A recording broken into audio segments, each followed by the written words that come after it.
Hey Beauty Geeks, I'm Charles Baker Strahan, a Beauty Geek too, and celebrity hairstylist for Herbal Essences, and today I'm going to show you how to make waves when you walk into your holiday party. We're going to use a fantastic shampoo and conditioner, the Moroccan My Shine shampoo and conditioner from Herbal Essences.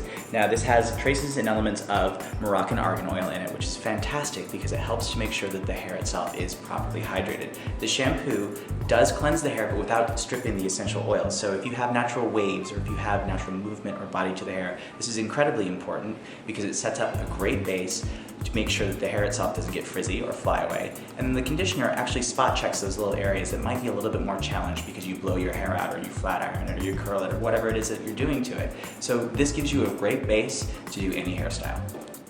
So on Allison's hair, you can see she has a little bit of natural body and a natural movement to her hair itself. We actually misted down our hair and just kind of allowed it to air dry. And when you have those type of mixed textures, sometimes you need to give it a little bit more of a boost or a little bit more of an identity. I always like to do diagonal sections that go down towards the nape from the front of the face. This area coming down helps to make sure that you're framing out the face. Framing the face is incredibly important when you're doing a hairstyle because of course it accentuates your bone structure. So thinking about those things put you steps ahead right out the gate. So I just misted it lightly with a little bit of this heat protection spray, the Set Me Up heat protection spray from Herbal Essences. Another thing to keep in mind too is that maybe your hair doesn't accept curl very well or a wave very well as well.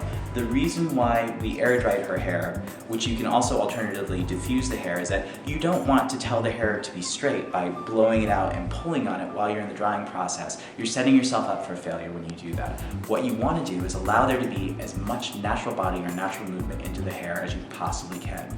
Now, we do have cowlicks and various other things that kind of happen in natural hair textures, whether it is straight or curly, and so you might need to address those different areas with a round brush or a blow dryer or something of that nature, but do that in spots and not the entire head because that way you actually get the most out of your natural wave.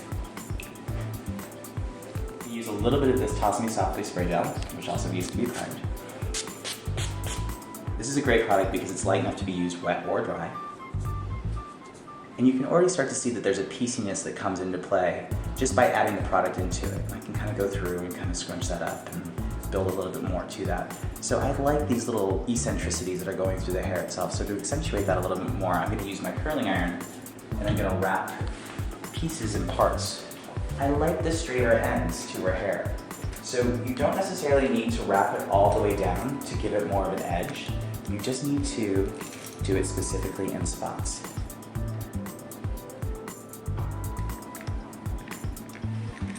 And just wrap and create bends, just in the midsection. I also will sometimes pull the curl too to kind of make it a little bit disheveled, so it's not an even curl from each one to the next. So you don't get that Goldilocks. Exactly, so no Goldilocks.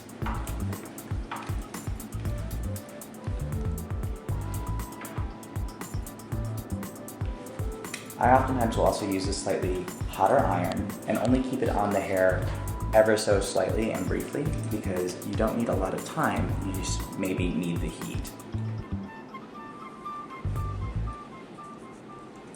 And you can see, it just goes through and picks up texture.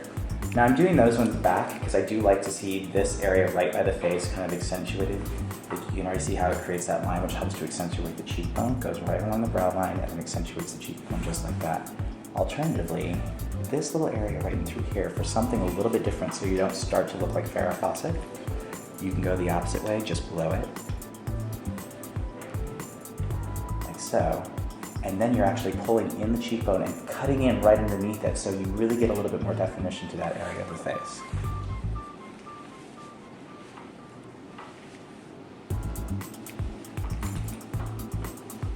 I'm going to do this one going forward. Mix and match. Perfectly imperfect in rock and roll. I think the other tenet or element to rock and roll is that you're not necessarily trying to create a lot of body. So these are more flatter waves in through that area. Whereas if you're going for something slightly more glamorous, that would be maybe when you want to use your round brush and your blow dryer and really build that body up, and that gives it that big polished sort of larger than life posh feeling. I'm gonna run my hands through it.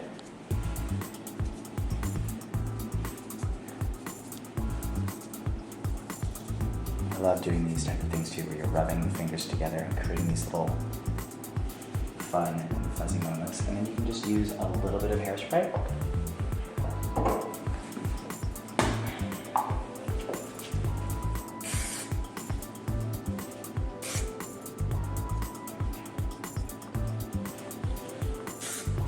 And just continue on and do it as you go along. The great thing about curl or wave, especially if you have a really strong haircut or an identity to the haircut, is anytime you add body or movement to the hair, it exaggerates the shape that's been put into it. So having a strong haircut is a really big key. If you're going to a holiday party, get your haircut a week to 2 weeks beforehand so you really know that you have a good shape there, and then you can accentuate it with great waves.